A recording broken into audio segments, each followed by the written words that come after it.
ମାଶ୍ରିତା ଭଜନ୍ତ୍ୟନନ୍ୟମନସ୍ୱ ଜ୍ଞାତ୍ୱା ଭୂତାଦିମବୟମ୍। କିନ୍ତୁ ହେ କୁନ୍ତୀପୁତ୍ର, ଦୈବୀ ପ୍ରକୃତିର ଆଶ୍ରିତ ମହାତ୍ମାମାନେ ମୋତେ ସକଳ ଭୂତଙ୍କର ସନାତନ କାରଣ ଓ ଅବିନାଶୀ ଅକ୍ଷର ସ୍ୱରୂପ ଜାଣି ଅନ୍ୟନ୍ୟ ମନରେ ଯୁକ୍ତ ହୋଇ ନିରନ୍ତର ମୋର ଭଜନ କରନ୍ତି।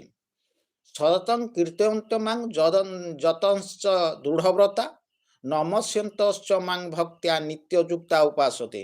ସେହି ଦୃଢ଼ ନିଶ୍ଚୟୀ ଭକ୍ତମାନେ ନିରନ୍ତର ମୋର ନାମ ଓ ଗୁଣ କୀର୍ତ୍ତନ କରି କରି ମୋର ପ୍ରାପ୍ତି ପାଇଁ ଯତ୍ନ କରି କରି ଏବଂ ମୋତେ ବାରମ୍ବାର ପ୍ରଣାମ କରି ନିରନ୍ତର ମୋର ଧ୍ୟାନରେ ଯୁକ୍ତ ହୋଇ ଅନ୍ୟାନ୍ୟ ପ୍ରେମରେ ମୋତେ ଉପାସନା କରନ୍ତି।